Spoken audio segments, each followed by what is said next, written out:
I'm Ray Lampe, Dr. Barbecue. The 500 in Daytona 500 stands for 500 miles. That's a long race, so you're gonna need plenty of food. Today we're gonna give you ideas for a complete Daytona Day menu, including an appetizer, entree, dessert, and even a special Daytona-themed cocktail.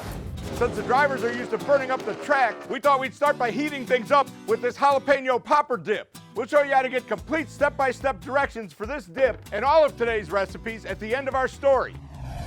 Next up is the main course, BBQ ribs. These beauties are a twist on my classic Dr. Barbecue rib recipe, but with a splash of suds. First thing you want to do is prep the ribs by removing the membrane off the back.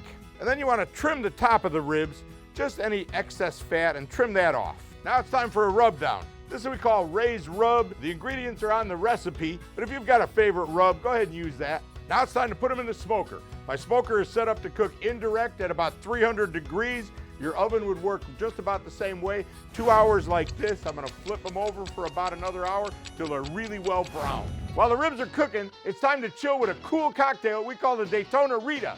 Got some ice in the glass, got a good shot of tequila. I've got my limes already in the salt, so I'm combining the two ingredients, just make it a little easier. And for you Days of Thunder fans, the next ingredient is mellow yellow. It's gonna turn this drink into a Daytona Rita. A little stir, and that's a cocktail even Cold Trickle would be proud of. Great ribs and a great race deserve a great barbecue sauce. This one starts with 1 can of beer reduced by about half. All these other ingredients, you'll have them on the recipe. They all go in, you simmer it for a little while, and it's ready to go. Back to the ribs. They look great, exactly how you want them to look. Now I'm gonna cut these into pieces. Gonna make it a lot easier to deal with later on. The ribs look great and they would taste great, but they're not quite tender yet. To get them tenderized, we add a little bit of liquid to it. This is a beer I'm pretty sure Kevin Harvick would be a fan of, and we could sweeten them up a little bit too. Everybody likes their ribs a little bit sweet. This is brown sugar. And just spread it evenly over the top of them. It'll melt down and kind of become a glaze. Now I'm gonna cover them with foil, and they're going back in the cooker. While those are finishing up, let's whip up something sweet because every Daytona Day party deserves a decadent dessert. All right, this is a really simple dessert. This is whipped cream cheese, a thin layer of cream cheese, and now some M&Ms.